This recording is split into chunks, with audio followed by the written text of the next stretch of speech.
Selamat pagi Pak Fedi. Selamat pagi. Ya, setelah sekian lama akhirnya ketemu lagi gitu ya Pak ya. Dapat kesempatan gitu kan. Buat informasi aja buat Bapak Ibu sekalian, Bapak Fedi merupakan founder dari Kairos Group Indonesia. Nah, saya sering biasanya dulu ngobrol-ngobrol sama Pak Fedi, juga Pak Fedi karena bagian produksi ya, maksudnya ngurusin semua tentang produksi. Jadi Pak Fedi itu yang langsung terjun ke workshop gitu kan, tapi jarang ketemu klien gitu kan. Kenapa ya? Iya, betul. Soalnya Pak Fedi punya ada sektor bisnis yang lainnya, jadi Pak Fedi juga harus ke beberapa area itu, dibagi-bagi waktunya. Jadi hari ini, karena kita ada kesempatan seperti ini, saya mau banyak tanya sama Pak Fedi. Boleh. Boleh ya? Gimana, boleh? Nah, banyak banget klien yang tanya gitu, emang bedanya Kairos tuh apa sih sama yang lain gitu? Kamu kalau ngasih harga misalnya Duko, wah kayaknya fantastis gitu harganya Pak. Iya. Jadi kesempatan ini saya pengen tanya sih Pak Fedi, bagaimana penjelasan Bapak, kan Bapak yang tahu produksi nih, detailnya seperti apa, terus Bapak foundernya setelah 15 tahun bergerak di dunia interior ini kan Pak, boleh jelasin dikit ya? Oke. Jadi gini Bu Olive, satu hal yang kita perlu pahami dan itu perlu diedukasikan kepada setiap customer bahwa kalau kita bicara Kairos itu lebih banyak pekerjaan yang dilakukan adalah pekerjaan-pekerjaan yang Duko. Nah, sekarang baru terakhir-terakhir ini kita juga banyak untuk pekerjaan-pekerjaan HPL. Betul. Nah, satu hal yang perlu dipahami bahwa segmentasi market Kairos Interior itu bukanlah untuk semua kalangan. Hanya customer-customer yang menghargai kesan seni atau art. Jadi nggak semuanya Bu, nggak semuanya itu bisa memahami itu. Jadi kalau misalkan kita itu melihat bahwa kalau yang penting pokoknya Duko itu nggak sama Bu. Duko itu nggak sama. Jadi kalau misalkan kita bicara Duko itu ada grade-nya, ada tingkatannya. Jadi memang tidak semua customer yang Bu Olive nanti layani itu menghargai itu. Dan tidak semua customer yang Ibu Olive nanti tangani itu juga mampu untuk dalam artian membeli produk-produk yang Ibu tawarkan. Karena hanya orang-orang yang menghargai. Saya memang yang saya inginkan memang adalah satu furniture, satu ambience dalam rumah saya memang mewah. Saya kasih contoh misalkan, kalau kita bicara Duko, itu memang nggak bisa disamakan. Di luar sana Bu, kalau orang bicara Duko, ya yang penting pokoknya dicat putih gitu kira-kira. Betul, banyak yang bicara seperti kan itu. Gitu kan? Duko yang kita buat itu tidak ada sama sekali bergelombang, tidak ada. Standar dari Kairos Interior itu tidak boleh ada sama sekali dalam permukaan yang di Duko itu bergelombang. Bahkan kulit jeruk pun tidak ada. Ibu tahu kulit jeruk ya, orange peel kalau orang bilang, itu nggak ada. Kayak mungkin di Duko kayak jegidut gitu ya. Jegidut kalau orang Jawa bilang ya. Itu kalau di Kairos nggak boleh, nggak masuk spek.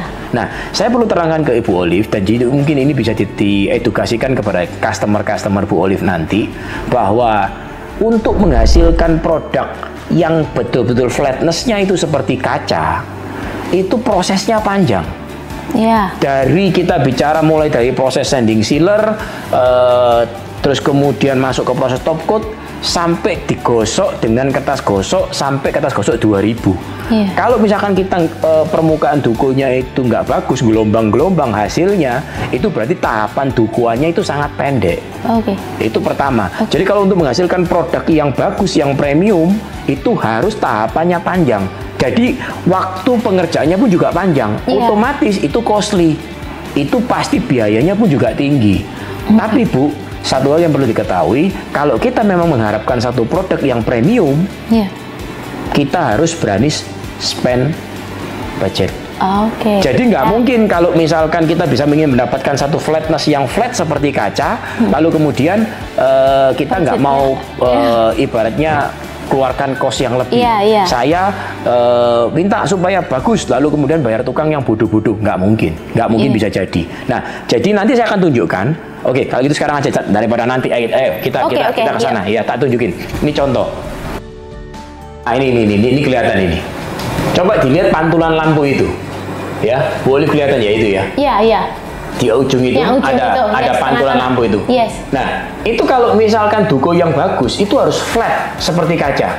Artinya flat seperti kaca itu pantulan sinar lampu itu kita lihat di sana itu betul-betul bundar. Betul. Flat. Yes. Nggak ada sama sekali kayak gelombang nggak rata, itu nggak ada. Nah, dalam rangka untuk menghasilkan seperti ini, nggak semua interior bisa, Bu. Sebetulnya begini, Bu. Semua interior bisa. Iya. Semua kompetitor kita bisa, tapi mereka tidak mau. Karena nggak selesai-selesai. Oke. Kerjaannya lama. Nah, coba dilihat ini, yang sebelah sini. Itu, ya ini. Kelihatan ya? Itu, iya. Bundarannya Iya. flat. Yes. Kita ngeliat ini pantulan ini juga langsung, ibaratnya seperti mirror, seperti cermin, iya. kan gitu. Betul. Jadi memang ibaratnya kalau misalkan kita hanya sekedar duko, terus kemudian gelombang-gelombang, yuk bilang oh gelombang nggak apa-apa, nggak masalah. Kalau misalkan gelombang-gelombang, misalkan kayak gitu. Flat seperti itu saya nggak perlu yang flat. Saya butuhnya hanya yang penting pokoknya putih. Berarti itu bukan marketnya Ibu. Oh, oke. Selesai. Ya, nggak usah panjang lebar. Ya. Karena nanti pasti akan pembahasannya kok mahal dan seterusnya. Ya. Jadi customer Bu Olive itu hanyalah orang-orang yang menghargai seni. Satu penjelasan lagi biar Bu Olive juga makin paham dan customer juga makin paham. Untuk mendapatkan flatness seperti ini tadi, ya. Coba ini Ibu lihat ya, flatness seperti ini ya. Ya. Tidak ada sama sekali kulit jeruk dan ada flatness. Betul. Dan Kairos itu standarnya menggunakan PU akrilik yang jenisnya untuk auto refinish. Artinya apa? Ya. Ya, artinya apa? Ya. Kalau misalkan kita bicara jenisnya adalah untuk auto refinish, berarti itu sebenarnya jenisnya kelasnya adalah untuk mobil. Kalau itu untuk mobil, berarti untuk otomotif, berarti ketika dia itu kena sinar matahari, dia punya kemampuan non-yellowing yang bagus. Ya. Lah, di luar aja sudah punya kemampuan non-yellowing yang sudah sangat lama, lebih dari 20 tahun. Apalagi kalau ini di interior. Betul. Oleh karena itu sangat mahal. Bu, ya. gini ya, saya ajak tunjuk. Ini contoh nih, misalkan kita bikin meja ini, seperti ini. Ya. Nah, kita bikin meja epoksi seperti ini. Ya. Coba bisa dilihat, flatness-nya dapat nggak ini? Dapat, dan pantulan lampunya pun sama, maksudnya. Nah, itu mungkin dia. kan kayak orang berpikir, oh kamu ngomong duko yang flat, tapi di epoksi mungkin aja lampunya itu nggak kelihatan flat, tetap gitu kan. Tapi ternyata mau epoksi mau duko, standar saya harus flat. Oke, Pak. Kalau nggak flat, reject. Ulang lagi. Oke. Nah, di mobil saja, saya kasih tunjuk ya. Ini pada umumnya ya. Di mobil ini saya tunjukin mobil yang saya pakai sehari-hari ya. Iya. Nah, ini saya kasih tunjuk, ini mobil harian yang saya pakai. Oke. Ya. Ini mobil Hyundai Palisade ya. Ini kelasnya mobil Hyundai Palisade aja, Bu. Ya. Iya. Kelasnya Hyundai Palisade. Coba dilihat. Ada kulit jeruknya enggak? Kayak ada ngeleber-ngeleber. Coba dilihat. Kelihatan nggak? Iya, kayak masih ada setik gitu ya. Ini buatan pabrik. Mobil harga kurang lebih 1 miliar. Iya, betul. Iya kan? Betul. Mobil harga Hyundai Palisade 1 miliar, kurang lebih ya begini. Oh, ini pas dilihat nih, ini nih. Ya? Langsung kelihatan nih. Kelihatan ya, ada gelepernya kan? Di sini kan ada pantulan dari atas nih, kanopi atas tuh. Betul. Tuh, tuh. Kelihatan ya? Iya, orange nya kelihatan banget. Ibu jangan kan ngomong Palisade, Bu. Ya, Hyundai Palisade. Ibu ngomong Mercy, seri S sekalipun sama seperti ini. Sama seperti ini. Ibu bilang Lamborghini kayak mau ngomong Rolls Royce kayak apapun sama seperti ini. Nah, pertanyaannya kenapa? Padahal harganya kok bisa Rolls Royce itu kan sudah belasan miliar. Iya. Nah, pertanyaannya kenapa Bu kok seperti itu? Iya. Alasannya satu, karena mereka itu keluaran dari pabrik. Spray bootnya itu keluaran mesin dari mesin robot semua. Dan untuk menghilangkan kulit jeruk seperti ini tidak ada cara lain selain harus digosok, Bu. Makanya kita tetap masih menggunakan manual. Betul, digosok dari kertas gosok 400 naik 600, 1000, 1500, 2000 sampai dengan 2.500. Baru setelah itu dipoles. Itu untuk menghilangkan kulit jeruk yang tadi ini tanpa digosok, nggak hilang. Lah proses yang paling lama, Bu, gosok polesnya. Itu kira-kira. Jadi ini satu hal yang perlu Bu Olive pahami, ya kan? Karena apa? Kalau misalkan kita nggak mengerti ini, maka seolah-olah duko itu semuanya sama. Nah, ini saya kasih tunjuk lagi, ya. Ini kita bicara finishing, ya. Kita bicara finishing, ini finishing piano, ya. Ini ruang belajar saya. Nah, coba dilihat ini. Ini finishing piano, Bu. Ya. Ini HPL, kemudian di finish dengan polyester. Clear gitu ya, Pak? Clear, polyester clear. Nah, coba Ibu lihat. Apakah di sini ada kulit jeruk? Nggak ada, itu ada pantulan LED pun clear kayak kaca. Lurus kan? Betul, itu lurus kan? Flat kayak kaca sih. Nah ini, jadi saya nggak mau pakai barang jelek. Kenapa? Karena ketika saya ngelihat rumah saya ngelihat ruang kerja saya, terus kemudian saya melihat bagus kualitasnya, itu seperti ada sense of achievement, ada rasa saya sudah berhasil, saya bersyukur kepada Tuhan. Nah, jadi memang nggak semua customer yang Ibu layani bisa memahami, dan tidak semua orang itu adalah customer segmen marketnya Ibu, bukan, tidak semuanya. Nah, itu yang menjadi segmen marketnya Ibu. Jadi ini satu hal yang Ibu perlu tahu, karena nggak semuanya itu bisa Ibu layani, gitu kira-kira. Oke, kalau kita bicara tentang Duko, itu kan saya mau tanya itu, orang juga banyak gini, non yellowing gitu. Pasti yang ditanya itu gini, loh, emang dukomu tuh kalau putih nanti nggak nguning ta? Selalu pertanyaan itu seperti itu, Pak. Tadi kan Bapak jelaskan tentang catnya sama dengan otomotif, hanya itu kan. Cuman kan mungkin dari grade-grade-nya mereka nggak tahu. Ada duko tapi yang maksudnya ya bisa yellowing gitu, yang selalu selama ini mungkin dilihat sama mereka gitu kan, Pak. Oke, gini. Kalau kita bicara yellowing itu sebetulnya ada mesin tesnya, Bu. Mesin tesnya itu namanya mesin QUV. Ya, jadi mesin itu adalah berfungsi untuk melakukan proses curing atau pengeringan, terus kemudian dipanaskan dengan suhu yang sangat tinggi, ya. Terus kemudian panel itu dites, dicoba dilewatkan itu kan terjadi akselerasi. Jadi ketika satu produk itu tidak punya kemampuan anti UV yang baik, itu biasanya pasti akan langsung gosong, menguning dia, Bu. Kelihatan? Berapa saya kelewat ini langsung menguning. Oke, saya jadi nyambung tentang tadi otomotif yang Bapak bilang kena paparan sinar matahari terus menerus. Terus apalagi ini di indoor, tadi berarti untuk anti UV-nya itu benar-benar sangat bagus ya. Sudah sangat premium, karena sudah diuji di lab. Jadi saya ketika pakai cat ini, saya minta hasil uji tes labnya, dan saya tanya kepada supplier, kepada pabrik catnya, saya tanya apakah Anda bisa mengeluarkan sertifikat, gitu kan, dan berani memberikan garansi, dan itu sertifikat sudah di saya. Wow, mantap sekali. Saya sudah mendapatkan garansi. Saya ini kan karena saya sudah 15 tahun ya, Bu, di dunia interior. Jadi saya itu sudah ibaratnya sudah paham sekali dengan karakteristik satu cat, merek cat ini, merek cat ini. Banyak cat yang saya sudah pakai, mulai dari cat yang lokal, import, semua saya sudah pakai. Nah, semuanya ngeklaim, banyak sekali yang ngeklaim bahwa itu adalah bioakrilik gitu. Ya, banyak sekali yang klaim bahwa mereka ini, oh saya menggunakan bioakrilik, oh saya menggunakan ini. Banyak sekali yang klaim itu. Nah, tetapi gini, satu hal yang perlu dipahami adalah begini. Saya waktu itu juga 15 tahun yang lalu, waktu awal-awal juga nggak ngerti. Kalau dibilang bioakrilik ya udah saya percaya aja. Saya nggak bermaksud untuk nipu customer. Saya pakai produk-produknya, tapi ternyata sebetulnya itu menguning. Loh, kenapa kok menguning? Pihak pabrik cat yang berjualan itu, Bu, nggak salah. Mereka bilang bioakrilik, ya memang benar bioakrilik. Tapi hardenernya bukan untuk jenis akrilik. Jadi gini, sedikit saya kasih informasi saya kasih informasi begini.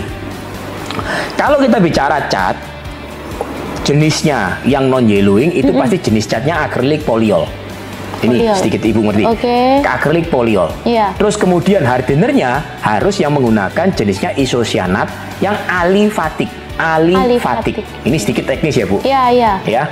Kalau misalkan base-nya akrilik poliol, catnya itu base catnya. Kan ini kita menggunakan PU, artinya kan dua komponen. Kalau base catnya adalah akrilik poliol, lalu kemudian hardenernya tidak menggunakan alifatik, tapi menggunakan aromatik, aromatik, isocyanatnya yang jenisnya aromatik, maka itu akan menguning. Jadi betul mereka bilang, oh saya jualnya bioakrilik gitu kan. Tapi hardenernya aromatik, isocyanatnya aromatik, itu akan menguning, tapi nggak langsung. Kapan itu akan terjadi proses reaksi menguning? Reaksi menguning akan terjadi kurang lebih di atas 2 tahun. Gitu. Kalau terpapar matahari langsung setengah tahun dia udah nguning.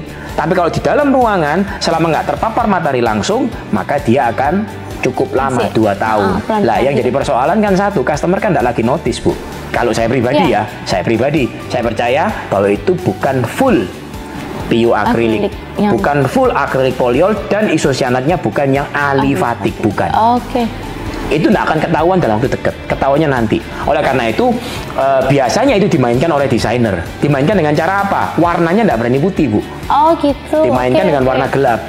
Dimainkan dengan warna-warna yang sudah dari awal sudah krem. Jadi gitu. supaya nggak ada yellowingnya ya, Pak? Supaya nggak kelihatan, memang dari awal sudah krem.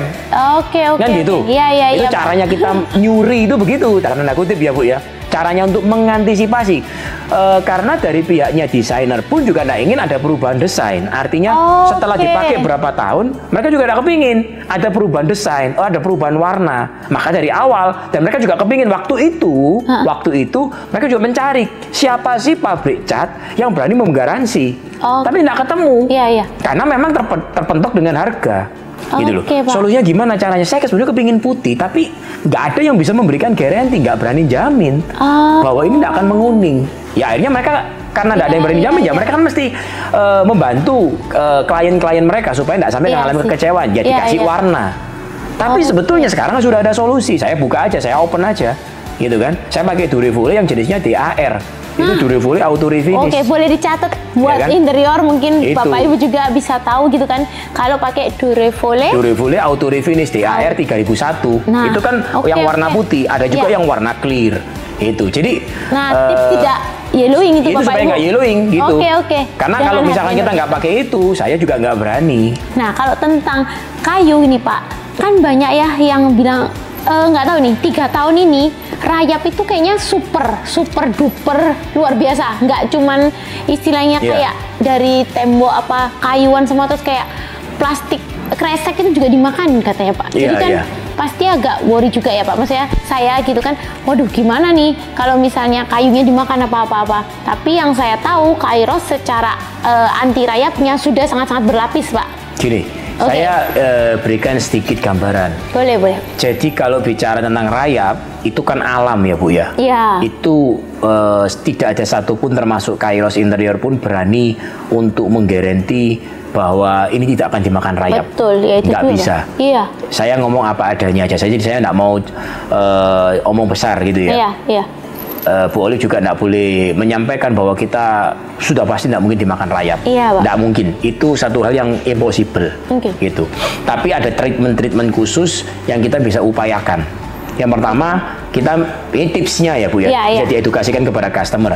Tipsnya adalah yang pertama kita mesti mengusahakan supaya tembok itu kering. Gitu, tembok itu kering, gitu kan. Yang mau dipasangin mebel ya Pak ya? Dipasangin mebel, apalagi yang backdrop yang dibungkus itu diusahakan supaya kering temboknya. Nah, treatment supaya kering bagaimana? Banyak. Bisa menggunakan waterproofing yang bagus, ya kan? Saya untuk waterproofing yang bagus, tak rasa misalkan Durevole pun juga jual, ada juga.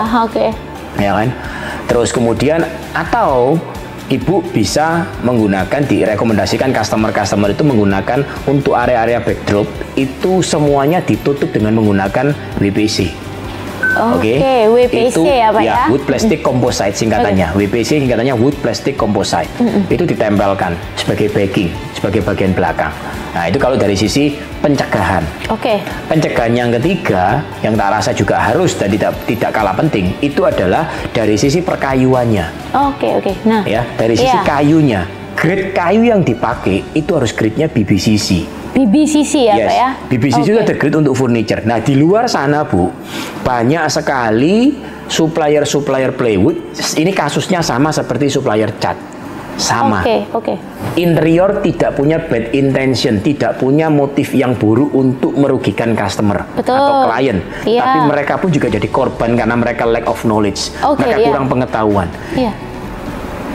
Yang di luar sana yang disebut dengan triplek BBCC itu banyak BBCC yang abal-abal. BBCC ini abal-abal Pak? Abal-abal. Jadi bukan BBCC yang murni BBCC. Kenapa yang saya katakan begitu? Jadi kalau kita bicara BBCC itu kan seharusnya kita bisa lihat itu tidak hanya secara visual, tetapi kita harus mencari perusahaan atau pabrik plywood yang trusted, yang bisa dipercaya. Jadi kalau misalkan pabrik tersebut tripleknya tidak ada mereknya, itu BBCC-nya abal-abal Bu. Jadi maksudnya di bagian tripleknya dicap merek gitu Pak? Bukan. Kalau dicap merek, di dalam setiap triplek pasti ada mereknya. Oke. Tapi pabriknya ditanya di mana nggak tahu. Oke, jadi distributor ini pun lack of knowledge of... Ya, distributor inilah yang mereka ini hanya menjual kepada interior. Oke, ya. Jadi, nggak tahu itu mereknya apa, nggak tahu. Ya pokoknya, ya udah jual laku, ya, yang penting ini pokoknya bagus. Dia, gitu. Nah, sekarang begini. Kalau kita bicara yang bagus, grade yang dipakai oleh Kairos, BBCC-nya, ya, ini salah satunya kenapa harga furniture kita juga premium. Iya. Ya. BBCC yang kita pakai, kita ada 2 supplier yang trusted company. Oke. Ya, 2 pabrik yang besar, yang trusted factory-nya saya sudah pernah survei ke sana dan ini bagus sekali. Yang pertama adalah kita menggunakan grade-nya untuk triplek plywood-nya Sumbermas. Yang kedua, kita menggunakan untuk BBCC yang dari Golden Timber. Oke. Ini 2 perusahaan ini sudah terbukti sangat bagus. Perlindungan yang terakhir, kalau kita sudah menggunakan triplek BBC yang bagus tadi, otomatis Bu, itu sudah mencegah terjadinya kemungkinan dimakan rayap karena sudah kering kayunya, terus kemudian padat, ya kan? Secara density-nya juga tinggi, tingkat kepadatannya, dan juga yang paling terpenting juga di Kairos grade-nya untuk anti rayapnya Bu, saya menggunakan punyanya Bayer. Bayer bukan yang murahan, ya. Bayer itu ada beberapa grade. Oh, banyak grade juga ya, Pak? Banyak grade juga. Oke. Ya, kalau anti rayap, saya tidak pakai yang grade-nya yang di bawah, saya pakai grade yang di atas. Grade yang di atas itu premis. Premis namanya? Ya. Oke. Yang tipenya premis. Oh, tipenya. Jadi Bayer itu ada yang agenda, ada yang apa macam-macam. Kalau saya pakai yang premis, itu yang paling premium. Satu botol segini. Nah, jadi itu kira-kira yang membedakan ini ya Pak ya? Iya. Semuanya ada. Itu kira-kira yang membedakan antara Kairos dengan yang lain. Dukonya berbeda, bahan dasar kayunya berbeda, pencegahan anti rayapnya berbeda. Pertanyaan lagi yang selanjutnya Bu, yang seringkali mungkin akan ditanyakan. Lalu kalau sudah seperti itu, apakah sudah pasti anti rayap? Enggak. Enggak Bu, enggak menjamin, tergantung kondisi rumahnya. Karena butuh maintenance juga butuh kan maintenance, Pak? Gitu kan? Kalau mau, sebetulnya Kairos punya standarisasi yang baru. Kalau misalkan diinginkan, dibutuhkan, kita menggunakan semuanya full WPC, tapi harganya pasti jauh lebih meledak. Jadi tadi kan Bapak bilang masalah tembokannya WPC. Jadi ini kalau standar barunya adalah bodiannya, mebelnya itu full WPC. Full WPC itu pasti sudah pasti aman ya, Pak, terhadap rayap. Cuman harganya apakah customer akan merasa itu worth it atau tidak? Sekarang ini dibilang premium nih Pak. Nah, harganya belum mahal. Nah, jadi semuanya kembali kepada customer. Iya, kita berikan. Kalau menurut saya, untuk area-area yang berkaitan dengan area basah, misalkan seperti kabinet kamar mandi, terus kemudian pantry, sink, segala macam, itu perlu kita menggunakan WPC, ya kan? Tapi tidak perlu semua, cukup di area yang basah-basah itu aja, gitu kan? Tapi kalau misalkan seperti lemari, terus kemudian yang lain-lain, wilayah-wilayah kering yang tidak berhadapan dengan kamar mandi, tidak berhadapan dengan tembok luar, cukup menggunakan grade BBCC, sudah lebih dari cukup. Kita lakukan maintenance. Itu aja kira-kira, Bu Olive. Oke, Pak. Kairos ini kan tadi Bapak sempat mention di depan dukonya gitu, tapi belakangan juga banyak juga orang-orang yang minta HPL gitu kan Pak.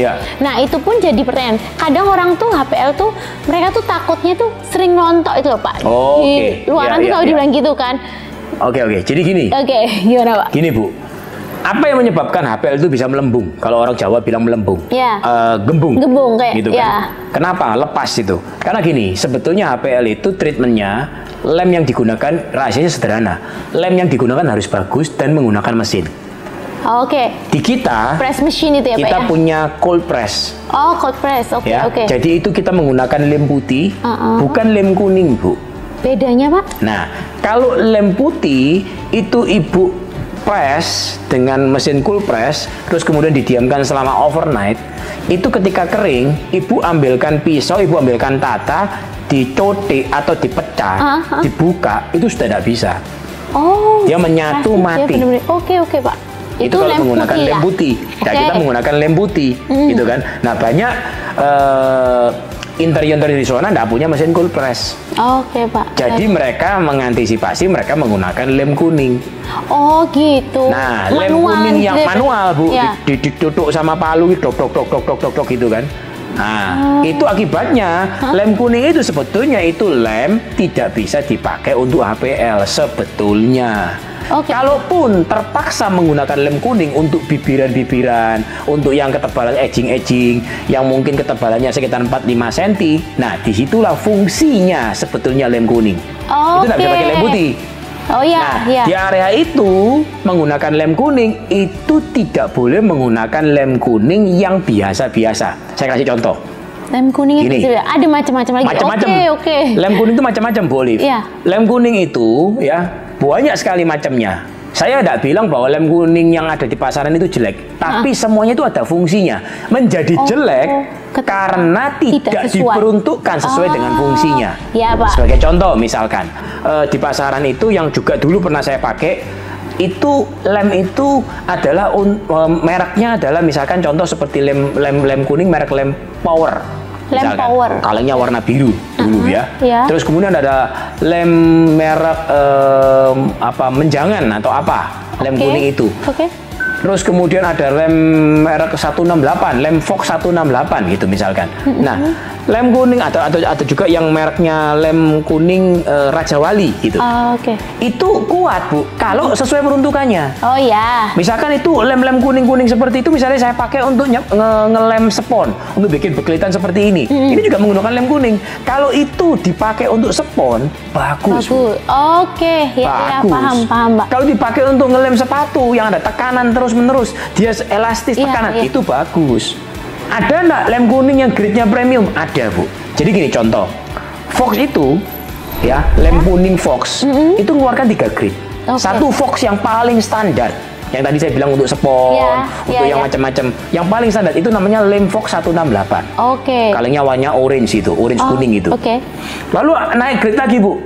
Ada lagi lem Fox biasa. Fox biasa. Lalu ada lagi naik grade satu lagi, yang paling atas, lem Fox Prima D, yang kalengnya warna biru. Nah, lem Fox Prima D itu yang grade-nya yang paling premium tadi, harganya kurang lebih 2 sampai hampir 3 kali lipat dari yang 168, dari yang lem Power dan segala macam, dari yang menjangan lem merek Aika yang terkenal dulu di Jakarta itu. Ya kan? Itu harganya 2 kali lipat, bahkan hampir 3 kali lipat per kilonya. Itu tidak mungkin ngelepas, tidak mungkin ngelongkop, sekalipun dijemur matahari. Itu saya sudah uji. Pengalaman saya aman kalau pakai itu.